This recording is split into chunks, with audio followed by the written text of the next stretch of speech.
आज संविधान निर्माता बाबा साहब अंबेडकर की जयंती मना रहा है, लेकिन यह भी विडंबना ही है कि जहां एक तरफ देश उनके आदर्शों पर आज बात कर रहा है और बड़े बड़े नेता आज उन्हें श्रद्धांजलि दे रहे हैं, तो उनके बनाए संविधान में एकता, धर्मनिरपेक्षता, शासन और सत्ता के धर्म की जो बारीकियां हैं, उसकी धज्जियां उड़ती हुई पश्चिम बंगाल में दिखाई दे रही हैं।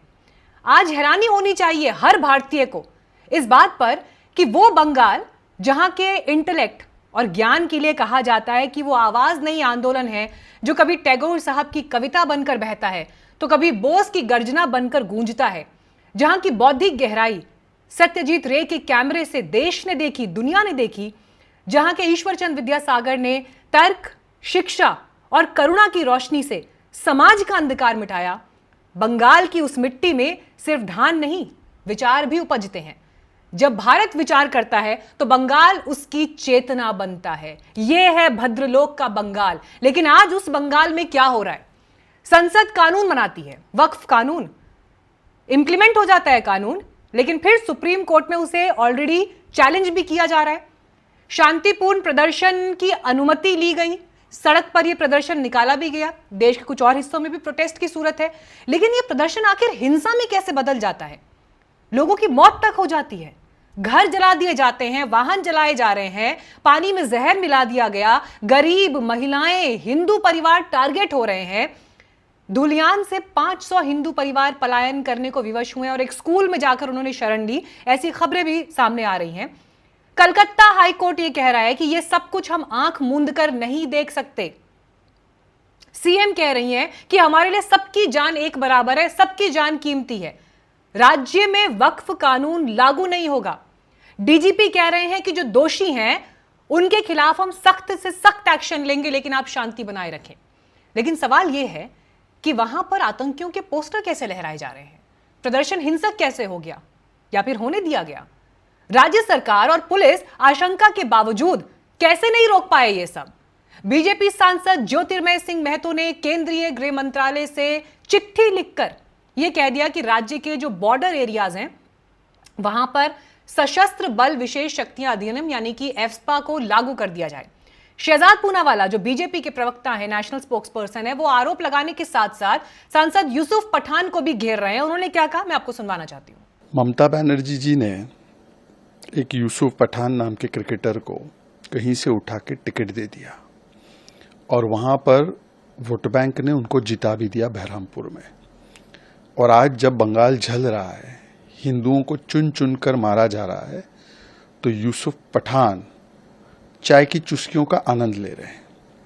वो तस्वीर मेरे सामने, माँ की दुकान जला दी गई, बंगाली माँ की।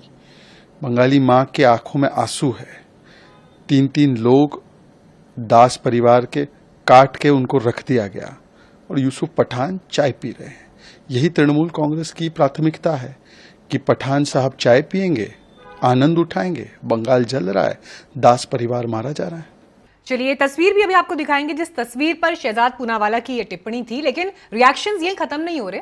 धीरेन्द्र कृष्ण शास्त्री बागेश्वर धाम के नाम से जो प्रसिद्ध भी हैं, वो कह रहे हैं कि प्रायोजित तरीके से हिंदुओं को डराया जा रहा है, भगाया जा रहा है, कि हिंदू पलायन कर रहा है और इस प्रकार अगर भागता रहेगा तो वो दिन दूर नहीं है जब मध्य प्रदेश से भी हिंदू भागेगा, महाराष्ट्र से भी हिंदू भागेगा, गुजरात से भी हिंदू भागेगा। हिंदू डरा हुआ है और डराया जा रहा है, विशेष प्रायोजित तरीके से डराया जा रहा है। ये इस देश का दुर्भाग्य है, खास करके हिंदुओं का दुर्भाग्य, क्योंकि हिंदू न एकजुट है न जगा हुआ, इसलिए ऐसा कृत्य हो रहा है। पर जल्दी ही इस पर रोक लगेगी, हमें भरोसा है। Thank you. एक बार विक्टिम्स की भी आप बीती सुन लेते हैं। ममता बनर्जी का पुलिस प्रशासन कोई भी स्टेप नहीं लिया। गुंडागर्दी चलता है, चाकू छुरी लेके घर में घुस घुस जाके मार रहा है। हम लोग क्या करेंगे, कहाँ जाएंगे हम लोग, बताइए। हम लोग नौका पकड़ के हम लोग यहाँ पे आया है, नहीं तो हम लोगों का जान चला जाता है। हम लोग राष्ट्रपति शासन चाहते हैं। यहाँ अराजकता चलता है, यहाँ गुंडागर्दी चलता है। हर शुक्र जब भी कोई जुलूस होता है, शुक्रवार नमाज के बाद इधर आतंक फैलाया जाता है।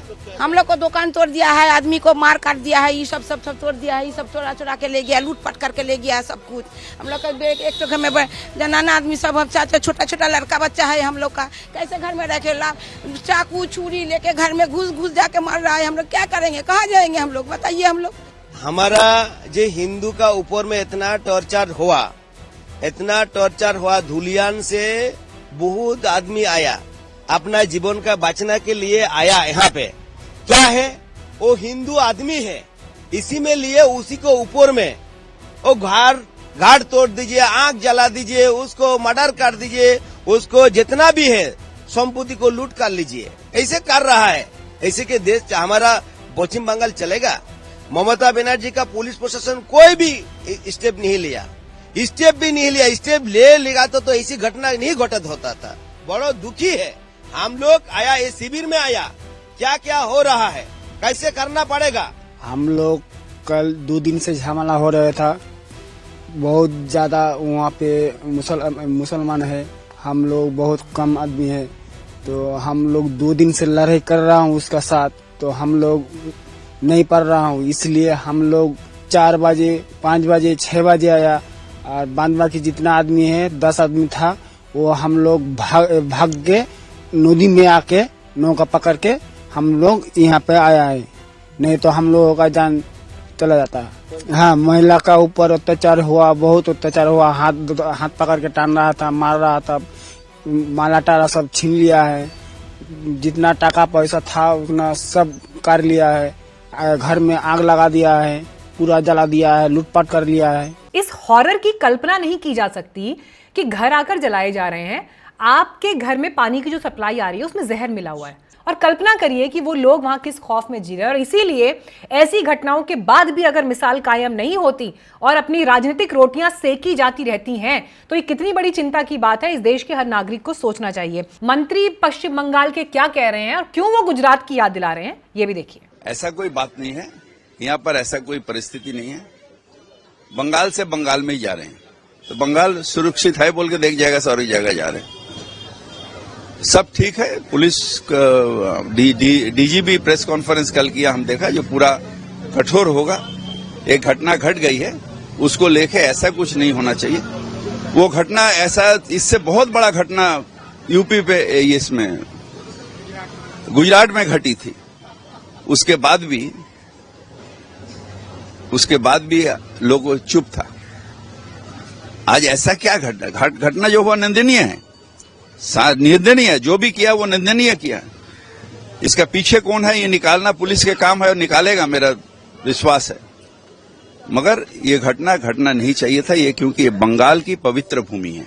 कैसे छोटी छोटी बातों पर विवाद तनाव का रूप लेते हैं, तनाव हिंसा में परिवर्तित हो जाता है, और हिंसा के बाद अगर सही तरीके से एक्शन नहीं हो रहे, पुलिस प्रशासन अपनी जिम्मेदारी नहीं निभा रहा, रिस्पॉन्स टाइम लेट है, तो फिर सवाल उठने लाजमी है कि हम बंगाल हो या फिर देश का कोई दूसरा इलाका, उसे किस तरह की आग में झोंक रहे हैं।